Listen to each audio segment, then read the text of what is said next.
3, 2, 1, action.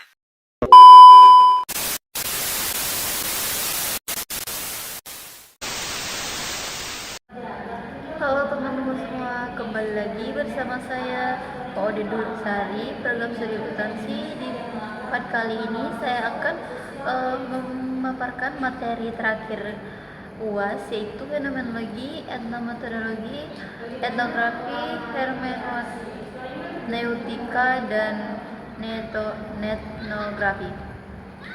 Langsung saja, yang pertama itu fenomenologi, menelusuri makna dalam pengalaman. Bayangkan seseorang yang baru saja kehilangan orang yang dicintainya, perasaan duka dari duka, kerinduan dan kekosongan bukan sekedar data statistik. Disinilah fenomenologi hadir. Pendekatan ini lahir dari pemikiran Edmund Husserl dan Martin Heidegger yang percaya bahwa untuk memahami manusia kita harus memahami bagaimana manusia mengalami sesuatu. Fenomenologi adalah pendekatan kualitatif yang berusaha menangkap hakikat pengalaman subjektif seseorang, tidak sekedar mencatat apa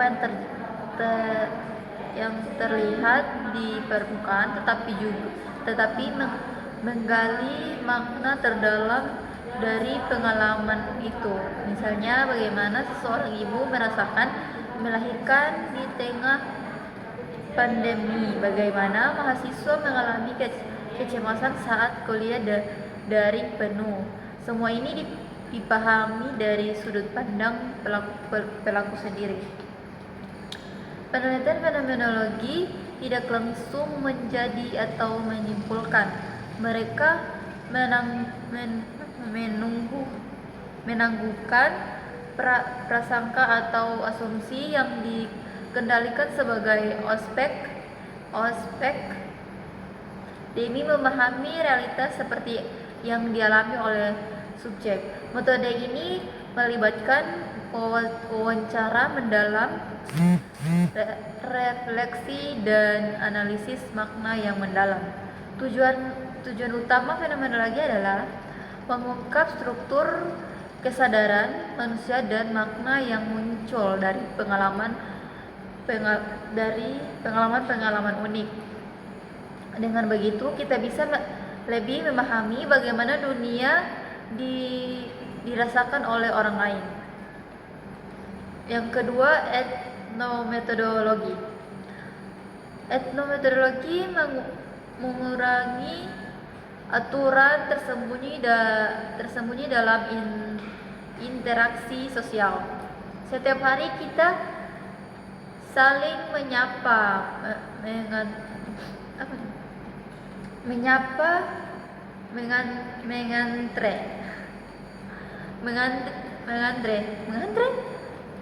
berbicara, bahkan tertawa. Tapi pernahkah kita bertanya, aturan tak tertulis apa yang membuat semua itu menjadi teratur? Inilah fokus utama etnometodologi, pendekatan yang dikembangkan oleh Garfinkel. Etnometodologi tidak mencari teori besar atau struktur makro sosial. Ia justru tertarik pada tindakan mikro dan aturan-aturan sosial kecil yang dilakukan secara rutin. Garfinkel menyebut ini sebagai metode etno, yaitu cara-cara praktis yang digunakan orang biasa untuk membuat dunia sosial bisa dimengerti dan dikelola. Misalnya, saat kita melihat orang menunduk saat melewati orang tua, itu bukan sekedar gestur, ada makna sosial dan moral kesopanan yang bekerja di baliknya. Etnometodologi mengkaji hal-hal seperti ini dengan sangat detail. Salah satu metode terkenal adalah eksperimen gangguan atau breaking eksperimen. Dalam eksperimen ini, penelitian sengaja melanggar moral sosial kecil untuk melihat bagaimana orang bereaksi. Dari sini kita tahu bahwa interaksi sosial ternyata sangat rapuh dan bergantung pada aturan implisit yang jarang kita sadari.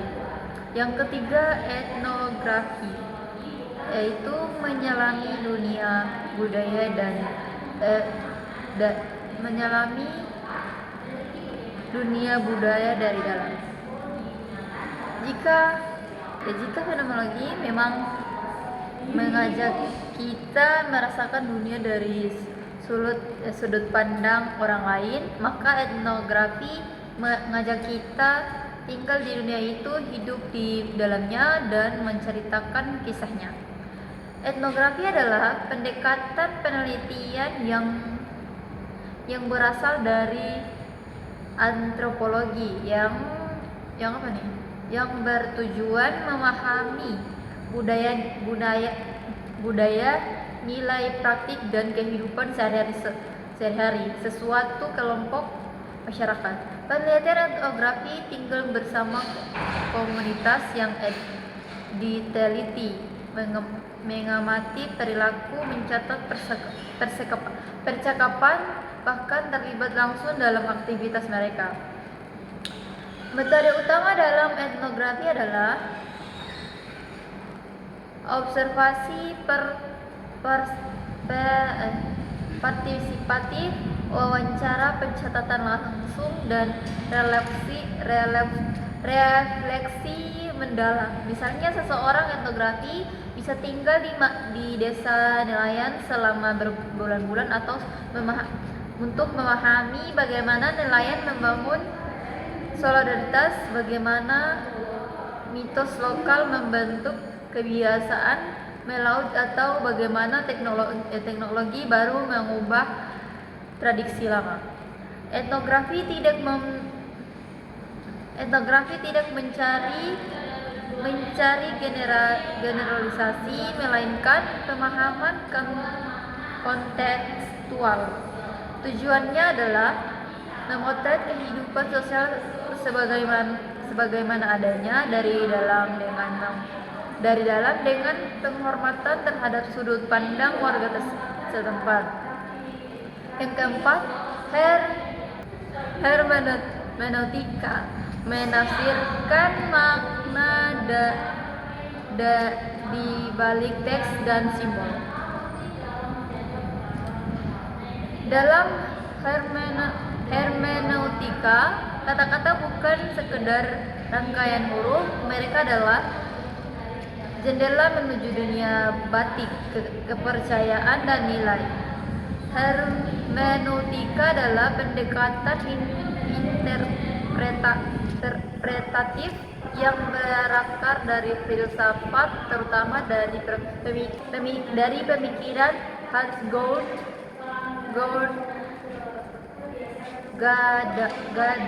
Gadamer dan Paul Ricoeur. Pendekatan ini digunakan untuk menafsirkan makna dari teks, simbol, dan narasi manusia. Namun dalam konteks kualitatif, teks tidak hanya berarti tulisan, tapi bisa berupa tindakan, ucapan, ritual, bahkan budaya. Semua hal ini dianggap sebagai teks yang mengandung makna mendalam yang harus ditafsirkan. Hermeneutika berfokus pada proses pemahaman. Pemahaman ini terjadi melalui apa yang disebut lingkungan. Hermeneutika yakni proses bolak-balik antara bagian dan keseluruhan antara teks dan konteks. Kita memahami bagian dari makna karena kita memahami keseluruhan dan sebaliknya.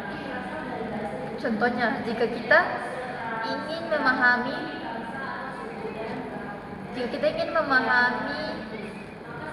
pidato seorang tokoh politik, kita tidak bisa hanya melihat isi katanya, tapi juga konteks sosial, sejarah, dan audiensnya. Dengan pendekatan hermeneutika, penelitian berupaya menemukan makna terdalam dan relevansi teks ini dalam konteks budaya dan sejarah. Yang kelima yaitu etnografi.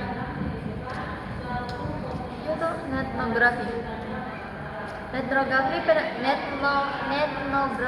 penelitian komunitas digital dengan lensa etnografi. Dunia telah berubah. Kini kita tidak hanya hidup di dunia nyata, tapi kita juga hidup di dunia digital.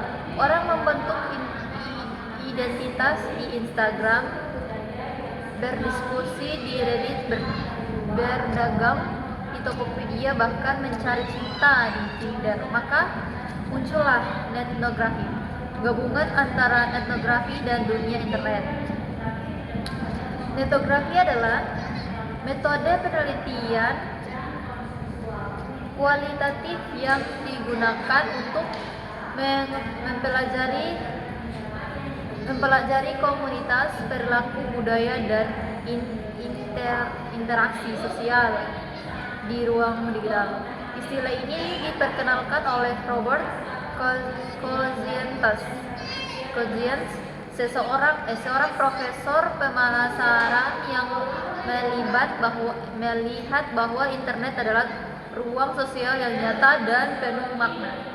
Penelitian etnografi mengamati bagaimana orang berinteraksi dalam forum online, grup media sosial, aplikasi chat, atau game online. Mereka membaca komentar, mengikuti alur diskusi, mempelajari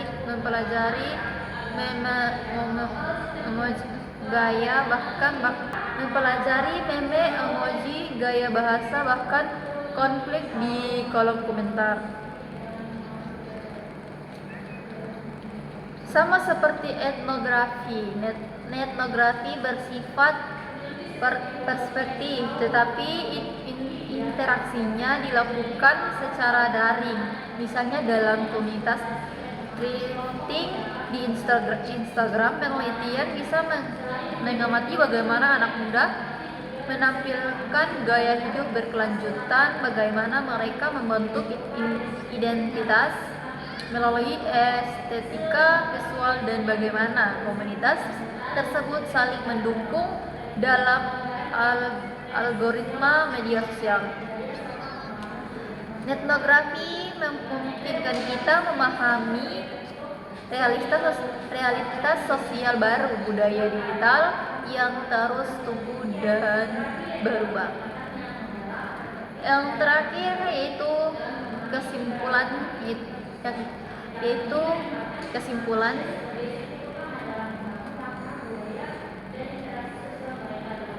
merayakan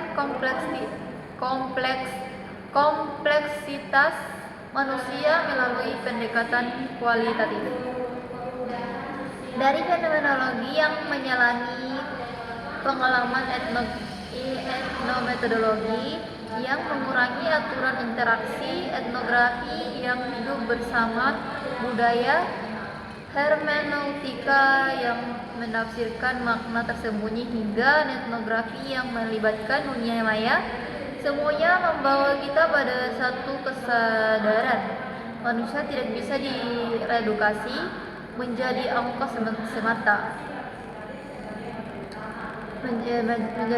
semata. Pendekatan kualitatif bukan sekadar metode, tetapi sebuah sikap untuk menghargai keragaman makna, konteks, dan pengalaman manusia di dunia yang semakin kompleks. Pendekatan ini mengajak kita untuk melihat lebih. Pendekatan ini kualitatif bukan sekedar metode, tapi sebuah sikap untuk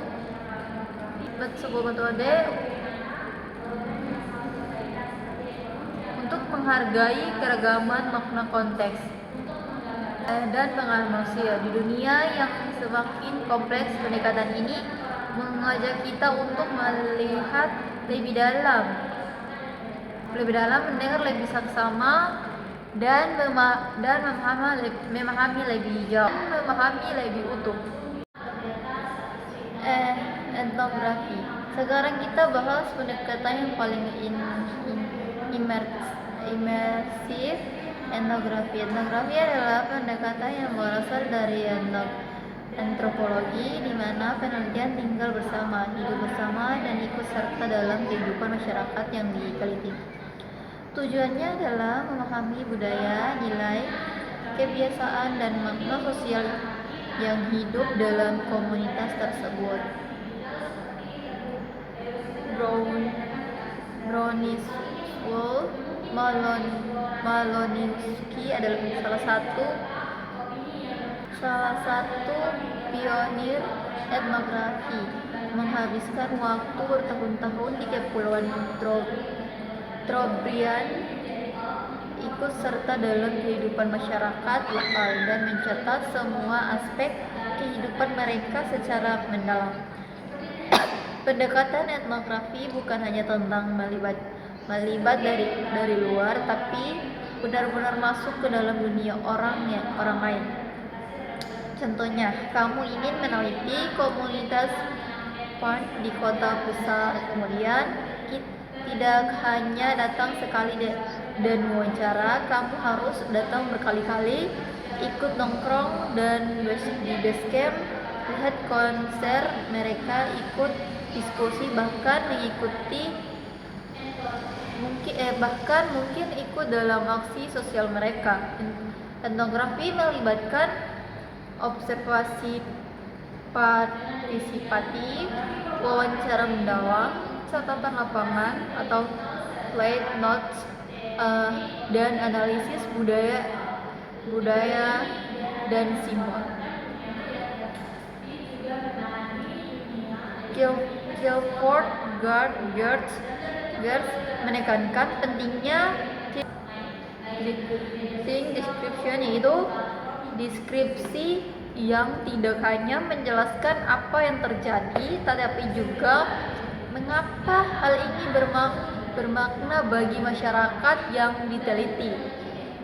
Etnografi cocok untuk memahami kelompok minoritas, komunitas adat, kelompok subkultur, atau siapapun yang memiliki kehidupan sosial yang unik dan kompleks. Yang berikutnya, hermeneutika. Lanjut, pendekatan keempat, hermeneutika. Hermeneutika berasal dari kata Yunani yang berarti hermeneune, yang berarti menafsirkan atau menjelaskan. Awalnya diduga untuk menafsirkan teks keagamaan. Hermeneutika kini digunakan untuk menganalisis makna dalam berbagai bentuk teks atau simbol budaya. Hermeneutika bertanya, apa makna dibalik teks atau tindakan ini? Bagaimana konteks mempengaruhi penafsiran? Apakah makna ini bersifat tetap atau berubah bergantung pembacaan? Tokoh penting dalam hermeneutika modern adalah Hans Georg Gadamer dan Paul Richard. Mereka menggabungkan konsep hermeneutik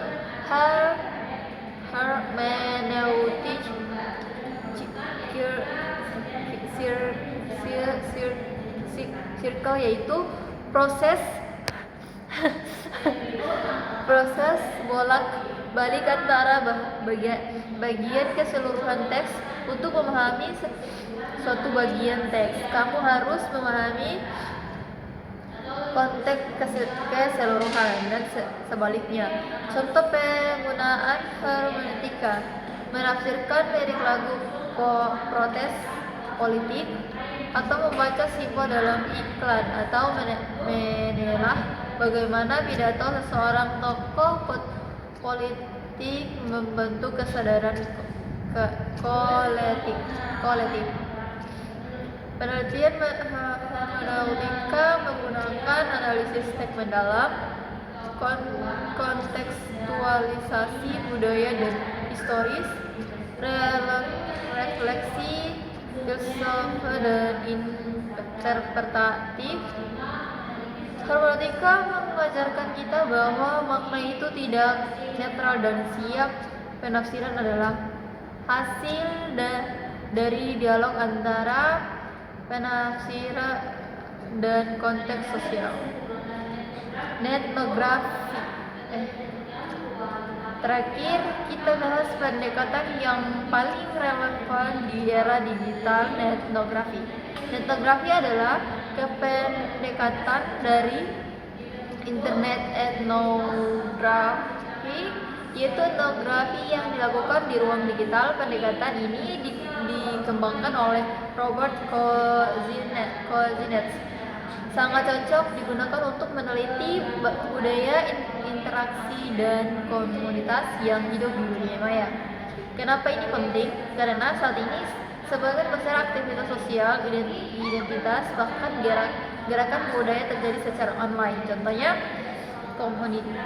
komunitas percinta tweeting di Instagram, from diskusi saham di Reddit, komunitas gaming di Discord, aktivitas lingkungan di TikTok.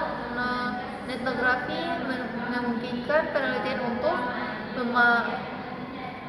mengamati interaksi digital, komentar, DM, unggahan, hashtag,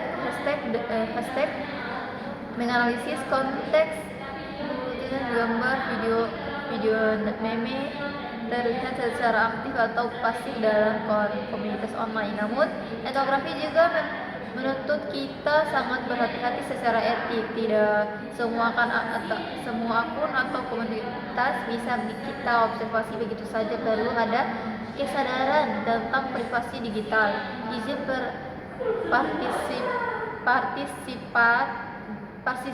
partisipan dan perbedaan antara ruang publik dan privat di internet. Etnografi sangat efektif untuk memahami bagaimana budaya dibentuk dan dimaknai di dunia digital yang kini telah menjadi bagian dari kehidupan sehari-hari hampir semua orang. Nah, teman-teman, itulah 5 pendekatan besar dalam penelitian kualitatif yang bisa kamu pilih dan gunakan sesuai dengan konteks penelitianmu. Kalau etnografi itu memahami pengalaman subjektif, kalau etnometodologi itu memengaruhi logika kehidupan sehari-hari.